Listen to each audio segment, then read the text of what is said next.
Okay, hello.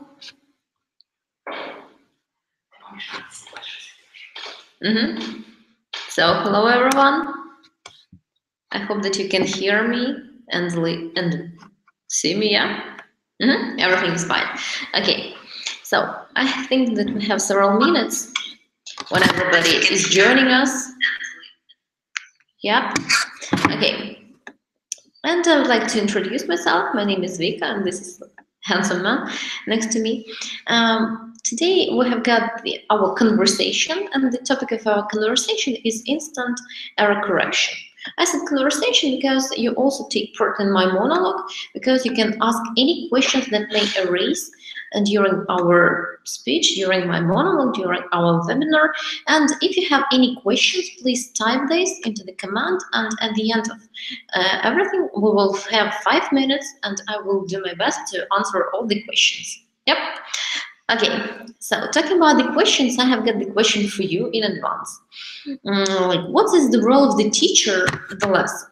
Should the teacher only teach, give the knowledge, and so on and so forth, or maybe has any other functions? Of course, the teacher has to not only correct mistakes, but also to create atmosphere. So correcting mistakes involving into teaching. I hope that you understand this. And error corrections and creating the front atmosphere are connected, because your students don't need to feel like they're sitting in a jail, being within constant custody, being afraid of saying one single word. You need to create the atmosphere when they are ready to communicate and when they have pleasure from this. And I think that all teachers, they experience such a quandary, meaning either overcorrect or undercorrect the students. And to find the balance, you need to ask how your teachers want to be corrected. Oh, sorry, how your students want to be corrected by teachers, yeah? And what I suggest to you is the following option. You need to give some option for your students in way of some colored papers. There you need to use 3 colors, like red, yellow, and green. Like, doesn't remind you anything?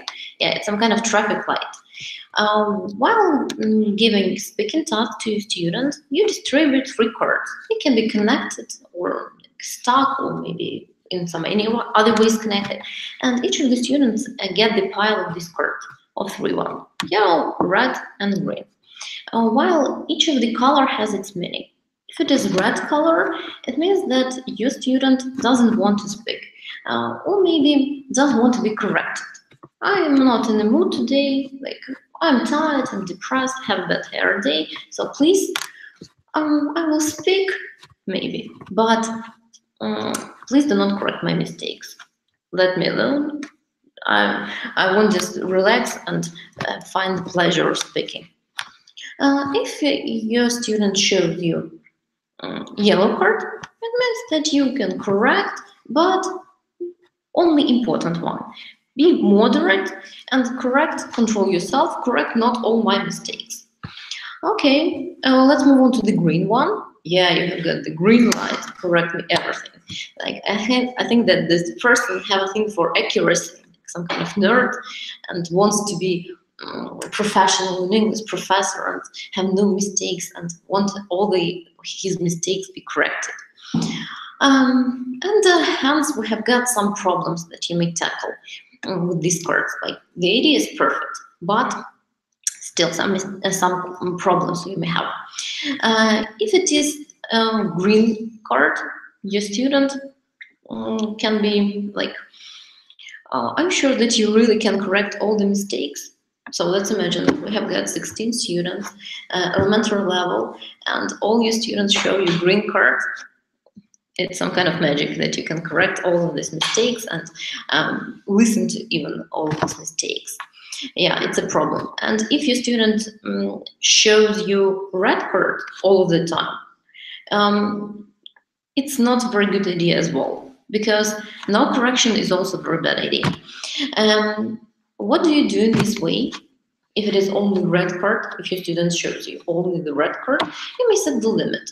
So the point is that you have, for example, 4 lessons in a week, and you can say that one red card per week, or just 1 card in 5 lessons. So it's up to you to decide how many red cards your students are allowed to use. Okay, and talking about some integrity, I admit that I've done some mistake as well at the very beginning of my speculations, and I hope that you're smart enough, that you're clever enough, attentive enough, and you managed to notice my mistake. So my quotation was exact, like all teachers may experience such a quandary, meaning either overcorrecting or undercorrecting. So I hope that you notice this, and I hope that you understand that this is some kind of not very serious mistake, because I mean, like, do not correct too much, and do not to correct too much. I mean, you don't have to overcorrect, you don't have to undercorrect. It means that we need to have negative structure. There's not either or, but neither nor, or neither nor if you prefer American variant. Okay, it's mistake, yeah. When should you correct this mistake? Let's decide. If your students are not aware of this rule, are not aware of the structure, how much time do you need to explain this? I think not 1 minute, I think not maybe 2 minutes, but you will interrupt the flow of speech. You interrupt your student. Is it a good idea? I don't think so. If I were a student and somebody interrupts me in such a way, I will lose the thread. My ideas will vanish completely. I will not remember what I was talking about, and I will sit like puzzled and confused, saying, like, I was talking and you interrupted me, come on. Starting explaining the topic that I don't know, and maybe I don't need to know this yet. So it means that it's better to correct this mistake afterwards. And talking about afterwards, this is delayed error correction. I will not give you any spoilers. Beautiful Anastasia will give you all the explanations, will reveal the truth at the very next webinar about delayed error corrections. So let's move on. Today I'm not concentrated at all, and I have done one more mistake. Do a mistake? Are you sure about this? No, of course not. This is a collocation that you all should know, that not do a mistake, but make a mistake. How many times I repeated this one? Probably plenty of. Nobody counted this. And probably if I am a student, I have no idea of the correct version of this collocation. So how much time do you need to correct this mistake? 5 seconds, 3 seconds. You just say not do a mistake, but make a mistake. When it is appropriate for delayed or for instant, I think for instant, it's not a big deal to correct this, right? Okay, and talking about the necessity of delayed and of instant error correction, I would like to share some presentation to you, because I remember that we have got not audios but visuals. I visited training, I'm aware of this one, and let's respect all the types of perception. So we will have some kind of presentation. Okay, just a second. So, when should we correct our students? This is the first question that I want to ask you. Which type of speaking requires instant error correction? So which types of speaking do we have? Yeah, we have got speaking for fluency and speaking for accuracy, right? So, and we are aimed at accuracy if we talk about instant error correction, because if your student use all incorrect forms, what for you produce this speaking task? They will remember incorrect forms. You need to correct them immediately as you hear this one. So, how many words are appropriate to be corrected instantly? Can you correct like the whole sentence, the whole speech? Of course not. I think that the adequate size, it's up to 3 words, not more, because all the rest will need long explanations. Maybe some rules are involved in this. It's not a very good idea to have long conversation about this. So, should all mistakes be corrected? Yeah, if your students show you the green card, they wanted to have all mistakes corrected, but is it really necessary? No, not really. Definitely. You will discourage your student because they have got plenty of mistakes if it is like low levels and so on and so forth. If it is not new, if it is new grammar for them, not the grammar that they are aware of, please leave it. Do not correct, control yourself. And if it is slip of the tongue, maybe people are nervous, maybe they are in a hurry and they make some mistakes that they definitely know, but somehow it happened. So do not correct this as well. And the next one, what types of mistakes should be corrected? What types of mistakes we have? Grammar, pronunciation. Yeah, if I have got some grammar mistake and we're focused on the key vocabulary, on the key grammar, not vocabulary. So key grammar, we need to correct it because we are aimed again at accuracy. And then the grammar that students have already learned, and you need to practice them to remind them about this grammar they already forgot. So, and what about the functional language? Of course, if you practice this, please control this and pay attention to all the parts of this functional language, to all the parts of the phrases, prepositions, and some different words. And pronunciation mistakes also should be corrected, because how your students will learn how to pronounce the word correctly if you do not correct them. Okay, and how should we correct these mistakes? What are the variants of instant error correction? So let's discuss this. So first of all, we have got self-correction, echoing. What do? You just monitor your students, listen to their mistakes, and repeat the word that your student said incorrectly, but with interrogative intonation. Like with my mistake, we have got do a mistake, and then it may be like hint to your students to correct themselves. If it is self-correction repeating up to the error, you may repeat the whole sentence, the beginning of the sentence, or the beginning of the phrase, and your students, and you stop in this moment, and your students have to remember and have to correct their mistakes. Of course, you deal with the mistakes that, with some topics that your students are aware of this one, not like new one. They know how to, it means that they know how to correct this mistake. And you know they know this. If it is pure correction, I think that this is adorable task for students, for like nerds, professors of this one. And they like to feel like teachers, they like to correct all the rest. You may make some limit of time for one student to be the corrector in the group while they are speaking. And the role comes to the next person. Or you may say just one main person who is monitoring all the class. So it's up to you to decide. But this person should be clever. I hope you understand this. Not like with low knowledge. Okay, sounds. Talking about sounds, you need to discuss this in advance with your students, because if you begin buzzing like a bee, nobody will understand what's happening with you, like teacher gone crazy. Oh my God. But you may buzz if your students, for example, miss the verb to be. You begin buzzing, they understand something is wrong and they need to put the to be in this sentence. If it is gestures, also you decide all the gestures in advance. If you show, for example, crossed fingers, probably it means some word is odd one or maybe incorrect. So they also need to understand all the gestures.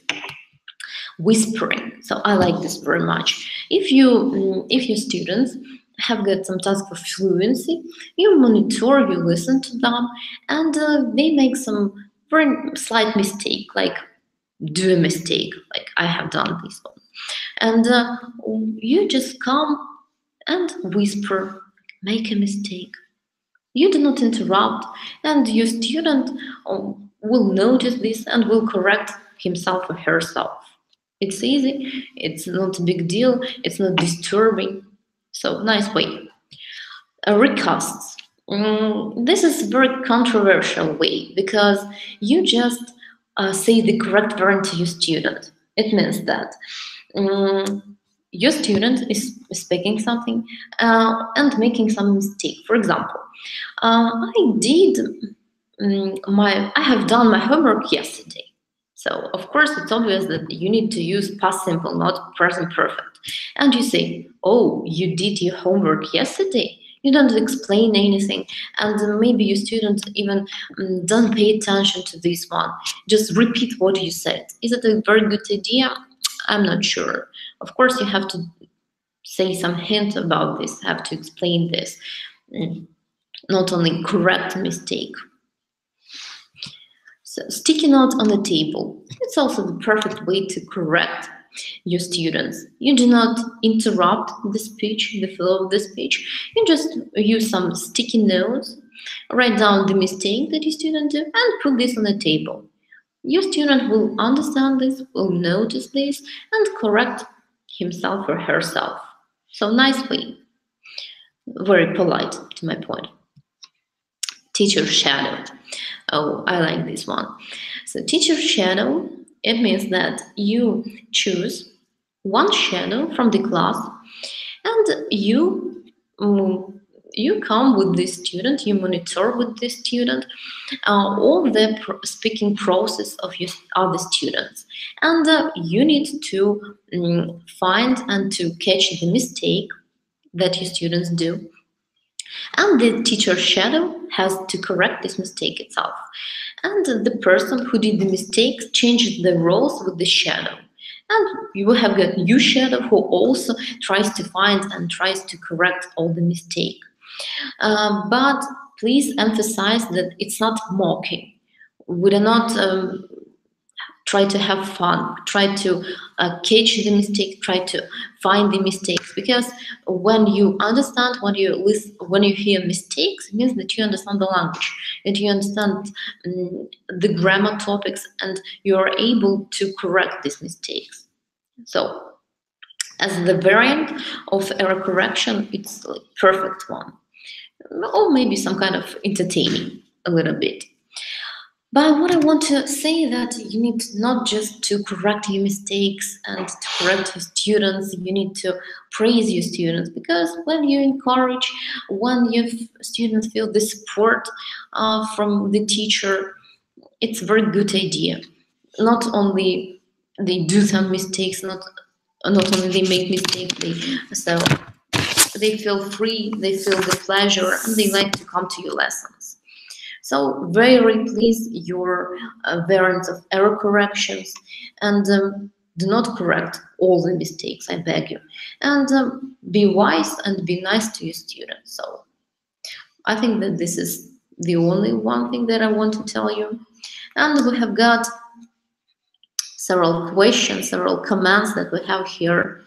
So hello, Nastya. Hello. Okay.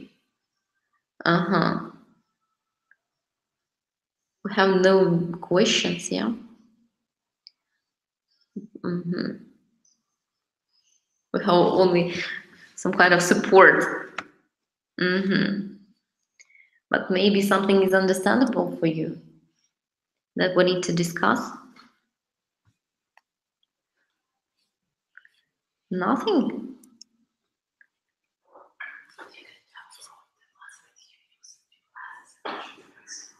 Mm-hmm. What about delayed error correction?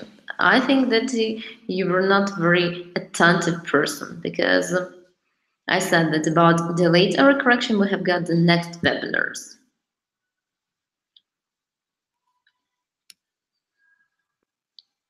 Okay, so okay. If you have no questions, I would like to share the ideas how I usually do this. I like to whisper to my student, but it works only with, unfortunately, with some upper levels. Because if you whisper to your elementary students, they are so afraid, oh my God, what the teacher is doing to me, don't come to me so close. And sticky note also, it's a great idea, but the mistake should be understandable for your students, because if you write some phrase that will not understand, you need to do this afterwards, to explain this afterwards, and it becomes not instant error correction but delayed error correction. So we have got what's your favorite type? I'm trying to explain. I don't have like favorite type of this error correction. I think that you need to differ this, you need to vary the variance, because every time when you use your favorite one, it becomes boring, because you do this every time. Your students know that you will do this all the time. Maybe you write something on the board. It's very predictable, so don't be predictable. So don't use only one method of it. Okay. Yeah, Anastasia is promising you to tell all the secrets about delayed error corrections. I think everybody should try the methods of teacher's shadow. It's something new, and I do hope that nobody tried this. I have tried once this method, but it looked like some kind of entertaining, and they tried to find all the mistakes. They tried to find even more mistakes than they really were. But so choose appropriate person for teacher's shadow, not the complete nerd. Okay.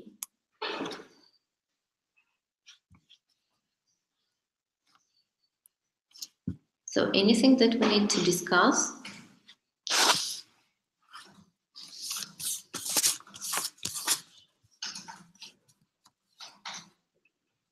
So maybe you have got your own favorite types. Maybe I haven't mentioned some of your one that you usually do. Maybe you have some bright idea that comes to your mind. Like, how do you usually do this? They were my words, but what about you?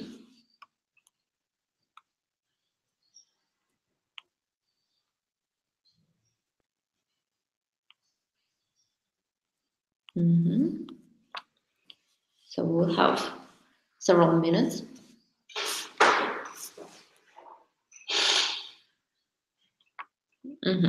So have you tried create?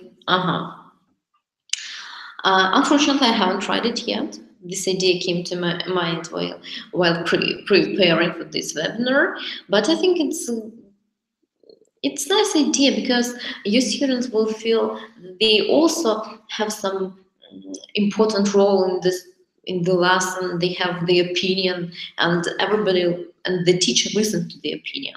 So everybody is important, and they can also influence the lesson. They can influence the task that they have in this one.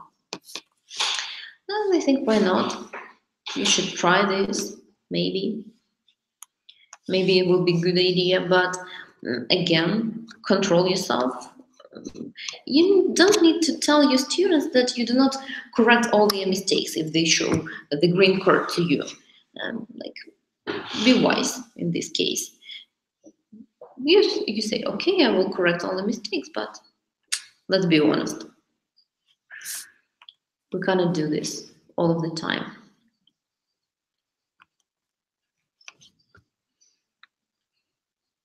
I feel that we have one more minute.